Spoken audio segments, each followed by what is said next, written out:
मैं आनंद पटेल, मैं अध्यक्ष हूँ पर्यावरण शिक्षा एवं संरक्षण समिति भोपाल का।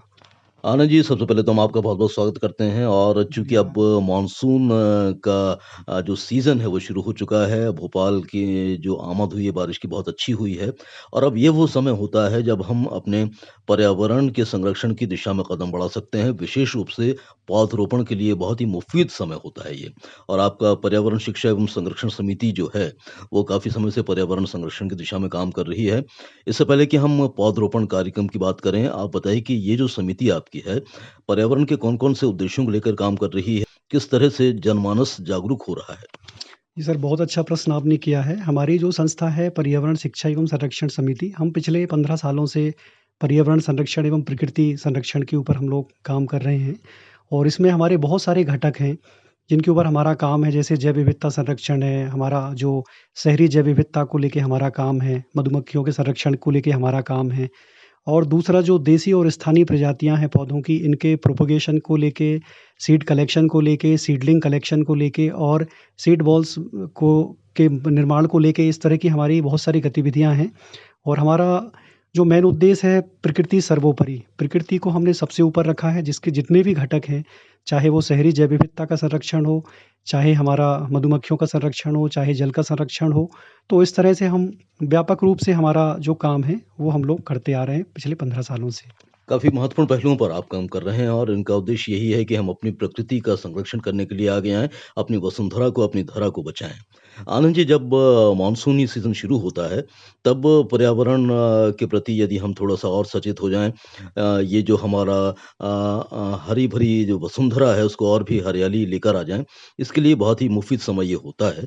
तो आपकी जो संस्था है, वो इस दिशा में क्या प्रयत्न करती है इस मौसम को देखते हुए?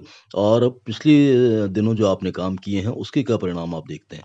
ये बहुत अच्छा प्रश्न किया है सर। और ये जो पर्यावरण संरक्षण का जो समय है वो बरसात का मौसम सबसे अच्छा होता है, क्योंकि पर्याप्त पानी होता है, वातावरण में नमी होती है, मिट्टी में नमी होती है। तो जितने भी पर्यावरण प्रेमी हैं उनके लिए ये यह मौसम बहुत ही एक अच्छे रूप में हम देख सकते हैं। और जैसे हमारी संस्था के बारे में आप पूछ रहे हैं, तो हम लोगों ने पिछले 15 सालों में बहुत सारे काम किए हैं। यदि हम 2-3 साल पहले की भी बात करें, तो हमने जो स्थानीय प्रजाति के पौधे हमने जगह-जगह लगाए हैं। इवन कि भोपाल में हमने कलियासोत नदी के किनारे और ये जो आपका मैप कोस्ट है, इसके आस-पास लगाए हैं। नर्मदा के किनारे भी हमने व्यापक रूप से वृक्षारोपण किया है। वो पेड़ जो है लगभग 90% उनका सर्वाइवल रेट रहा है। वो सारे स्थानीय प्रजाति के पेड़ हैं जिसमें हमारे बरगद है, नीम है, पीपल है। चूँकि हम ऑक्सीजन बैंक के ऊपर हमारा काम है और इस तरह के वृक्षों का हम रोपण करते हैं जो स्थानीय हों, हमारी देसी प्रजाति के हों और जो हमारे जो स्थानीय वातावरण के हिसाब से वो इज़िली उसको एडॉप्ट कर सकें। तो वो पौधे आज एक वृक्ष का रूप धारण कर चुके हैं।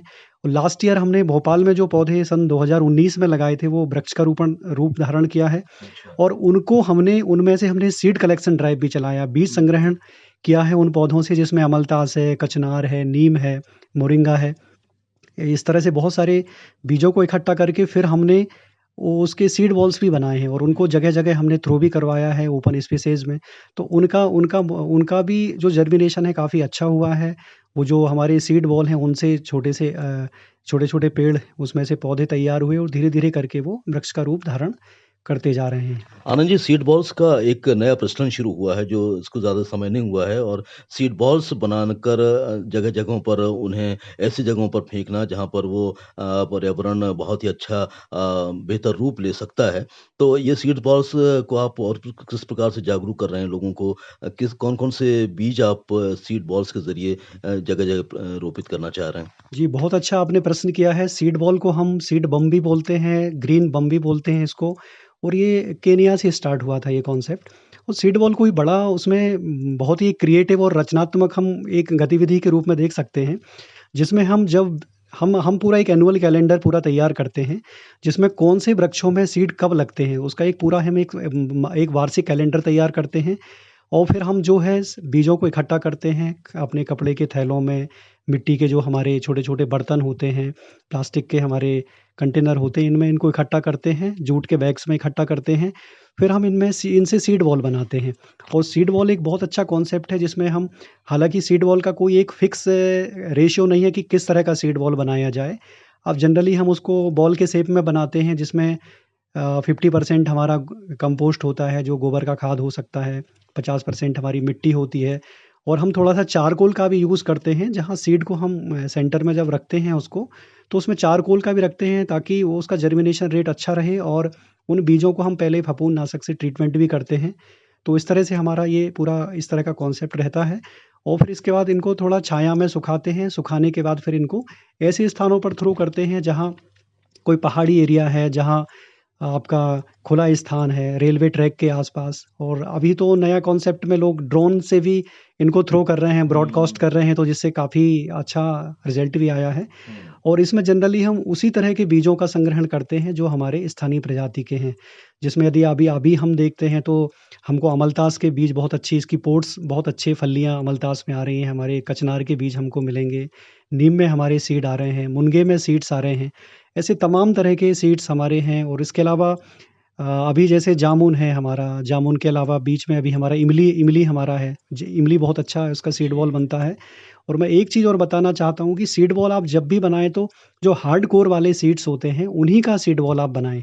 लोग उसमें पता चला कि सब्जियों के सीड भी ब डाल देते हैं, तो थोड़ा ध्यान रखें कि उसमें जो हार्ड कोर वाले सीड हैं, इसमें नीम है हमारा, अर्जुन है या हमारी जामुन है, सीताफल है, इस तरह के सीड्स का उपयोग करेंगे और अभी तो इतना अच्छा मौसम है, आपके मैंगो, आम की जो गुठलियाँ हैं, उनको थोड़ा इकट्ठा करिए, उनको आप उसमें उसको सुखाकर और उन उनसे भी आप छोटे-छोटे पौधे तैयार कर सकते हैं। मतलब ये सीड बॉल्स से बनाकर यदि हम ऐसे स्थानों पर डालें जहाँ पर हमें आवश्यकता है कि यहाँ पर हरियाली की कुछ कमी है, तो वो एक बहुत ही अच्छा रूप ले सकते हैं। और सीड बॉल्स डालने के बाद आप कुछ ऐसा भी प्रयास करते हैं कि जिन जगहों पे आपने सीड बॉल्स डाले हैं, वहाँ जाकर देखें कि वो पौधे बन रहे हैं या फिर उनकी परवरिश हो रही है कि नहीं?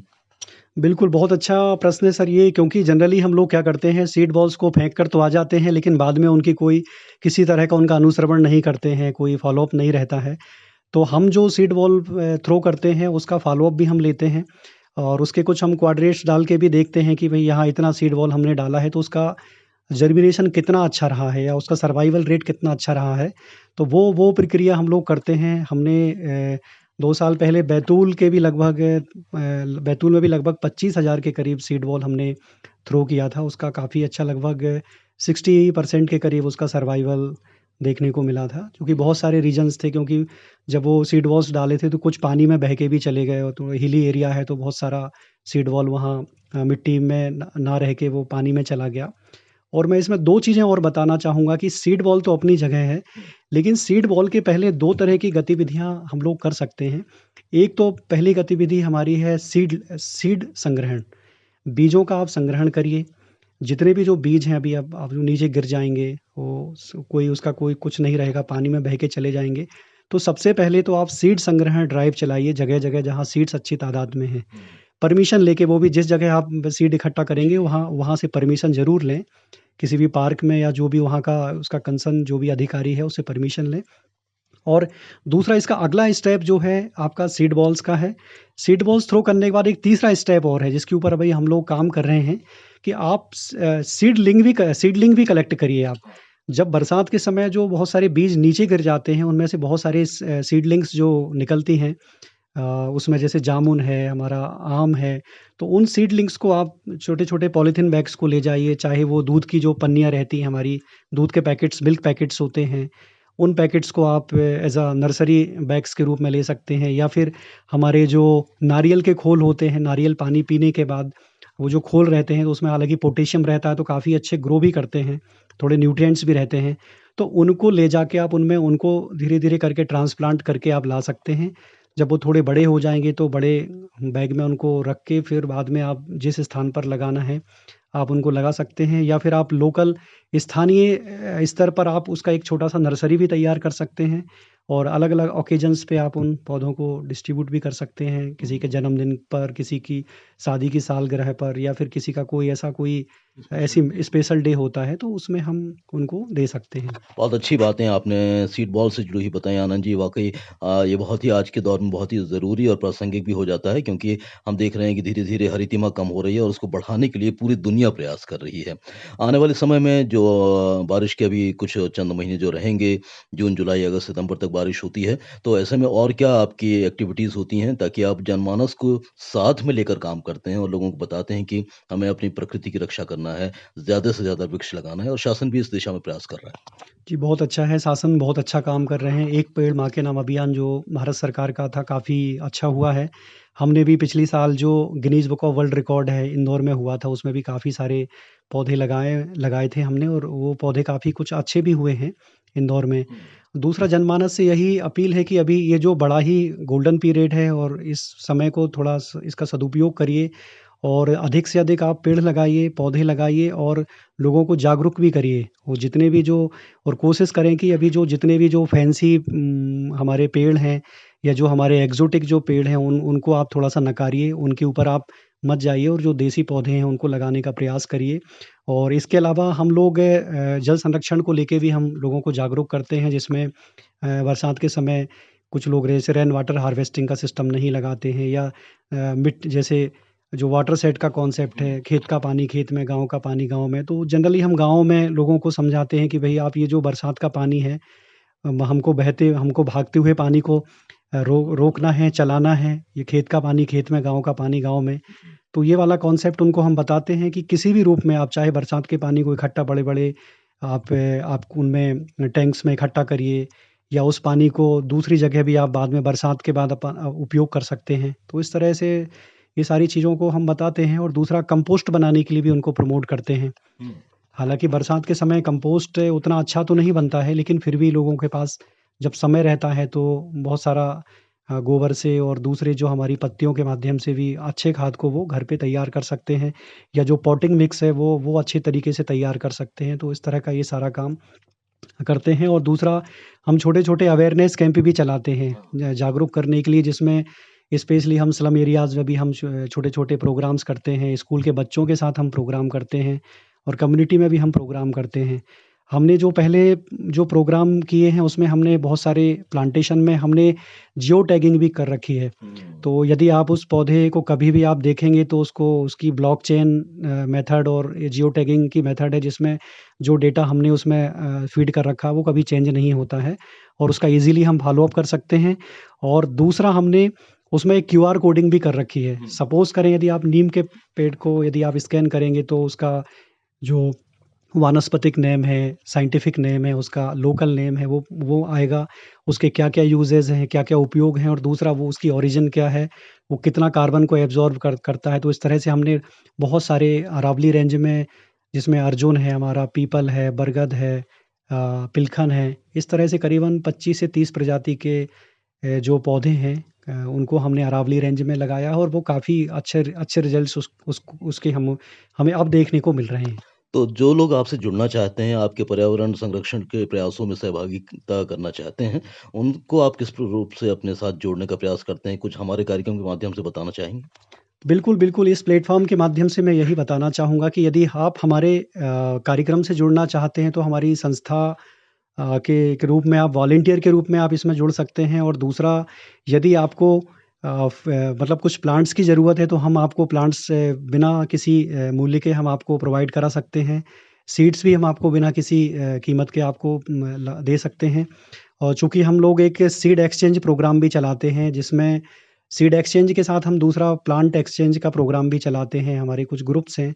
तो जिसमें आप कोई भी पौधे की कटिंग या सीड्स या हुँ। जो भी सैपलिंग्स हैं, वो एक्सचेंज कर सकते हैं और उसका कोई भी चार्ज नहीं रहता है। हुँ। तो आप प्रोग्राम में जुड़िए और इस धरती के श्रृंगार में अपना एक छोटा-सा कदम आगे बढ़ाइए और आपका कोई संपर्क नंबर हो तो बता दीजिए हमारे श्रोताओं को। जी, हमारी संस्था का जो नंबर है, मैं एक बार बोलना चाहूँगा। हुँ। संस्था का नाम है पर्यावरण शिक्षा एवं संरक्षण समिति। इसका जो रजिस्टर्ड कार्यालय है A19 त्रिभुवन कॉलोनी सलैया भोपाल और संपर्क नंबर है 8827586041। आप इस पर संपर्क कर सकते हैं और हमारा जो ईमेल है p3 बार s@gmail.com। आनंद जी, बहुत ही महत्वपूर्ण चर्चा आपने की है और निश्चित रूप से मानसून के सीज़न को यदि हम देखते हैं और उसमें ये अपनी भूमिका निभाते हैं, तो निश्चित रूप से पर्यावरण संरक्षण के लिए एक बहुत ही बड़ा कदम ये सिद्ध होगा। इतना समय देने के लिए, इतनी महत्वपूर्ण जानकारी देने के लिए हम आपके बहुत-बहुत आभारी हैं। आपको बहुत-बहुत धन्यवाद कहना चाहेंगे। धन्यवाद सर, आपने इतना अच्छा प्लेटफ़ॉर्म हमें प्रोवाइड कराया है, तो ये ज़्यादा से ज़्यादा आवाज़ लोगों तक पहुँचे। Thank you so much sir.